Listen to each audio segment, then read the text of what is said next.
interesting, I think. I mentioned when Lauren brought up the very good point of, she felt compelled to email the quiz, and thank you for that, sister. I appreciate the responsibility. The problem is, because I kind of deal with my little patterns and my little routines with Amber grabbing papers. Like, I graded your exams, but she likes to grade the quizzes. Sometimes those random events that don't fit the norm get misplaced for whatever reason, and we will deal with them. But the interesting about it is can we quantify these kind of random events? So that ties in beautifully to our good buddy Jared.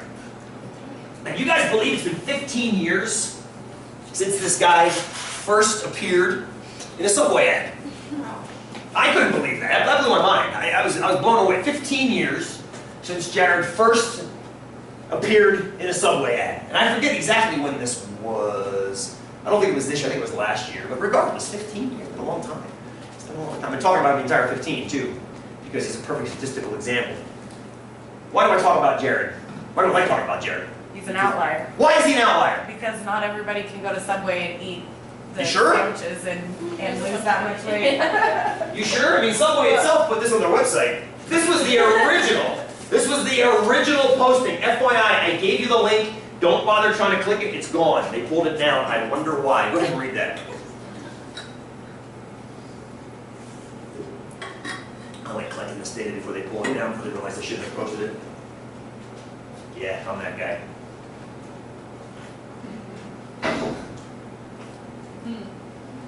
That sounds like a pretty good paraphrase of what Carolyn just said, doesn't it?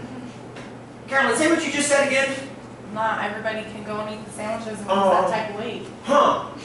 As emphasized by that, their results are not typical. Now notice it says individuals lost weight. That means they conducted a study and more than one person did lose weight. I mean, Caitlin, go ahead. But doesn't it also say by exercising and included Subway? It doesn't say just Subway, and it doesn't say by only Subway and not exercising. Not accounted for. Uncontrolled experiment, obviously. Uncontrolled. Now maybe it was controlled, but the results of the experiment are being entirely attributed to what? Subway. But the genius of it is they never once said that in the ad, on the commercials, on the website. Here's the disclaimer, the CYA website posting. Never once does it say eat our sandwiches and lose weight. But yet, here's a commercial with Jared. I think he even had him like walking or riding a bike in the commercial back in the day. I'm going by memory because my memory is awful. So the question is, if we can't prove that Subway sandwiches cause the weight loss, and if it says, what did it say? Right, eating a balanced, reduced calorie diet that included Subway sandwiches. It doesn't tell us what percent of his diet was that. It just says it included. He could have had one a month, or one once, and then never had it again. Although the previous image kind of makes me think differently about that. 15 years of lose weight with Subway, whatever the hell it said. So why would they do this? Because they can. Somebody said, Emily, I love that because they can. Genius. Because, go ahead. Because it was the best result. Because, I love that. It was their best result as far as what happened. Jared was the, I mean look, Jared was the best result as from a weight loss perspective. How many of you have seen other commercials like this one? Where you see results not typical at the bottom. It's almost always what? It's almost always what? Weight loss. It's almost always a weight loss. How about, I'm a 51-year-old grandmother of 3, and I've got the body of a 32-year-old. That one was on about 5 years ago, and I almost vomited in my pants. It was the most, I'm like, are you, seriously, you picked this one person who may or may not be a 51-year-old grandmother of 3. That blew my mind right there.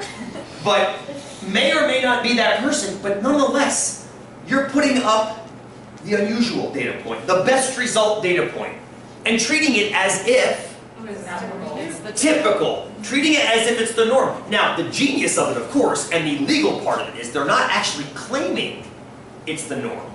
As a matter of fact, they're CYAing pretty well by putting at the bottom, results not typical. Exactly, Natasha. They're covering their butts pretty well by doing that. But how many of us actually read the bottom of that?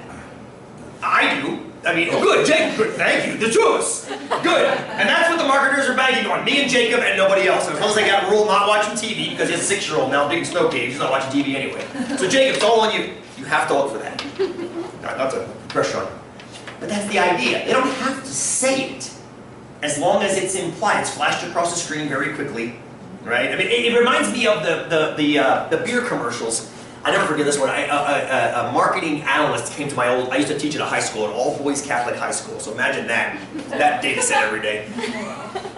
And the guy got up in front of 1,000 all-boys, and he said, you ever wonder why they put skinny blondes with big chests in their beer advertisements? And the kids are like, woo-hoo! And I'm like, guys, shut the hell up. And he's like, think about it this way. There's roughly a 1 in 5,000 chance that a woman is going to be born with the genes to be skinny like those girls are in those advertisements. Given that she is, there's a roughly 1 in 5,000 chance that she will then also develop a large chest. So using the multiplication that you guys are doing in your next project you'll do on Thursday, there's a roughly 1 in 25 million chance. Good, and we all chuckle. As we should, because it's complete and total ridiculousness that these are then placed flashing across the screen. It's ridiculous. It's objectification and or misleading at best, if not criminal at worst. Fair enough? I'm starting to get pissed. Sarah's in agreement. I think you're in agreement with me over there. Thank you, sister. Because it's ridiculous, but yet the outliers are used, right? So we need to build a case against this, right? We do. And people should always build a case against this kind of misleading stuff. So how do you do it? Prove to me Jared's an outlier. Prove to me he's an outlier. Besides the fact that they told us the results are not typical. It doesn't mention Jared in there. It might not be Jared. Prove that he's an outlier. Based on this data here, or just... I didn't give you any data, unfortunately. You got one data point, Jared. You don't even have a data point. You've got your pants. So, Richie, let me pause that question, and let's come back. Okay, let me turn this off.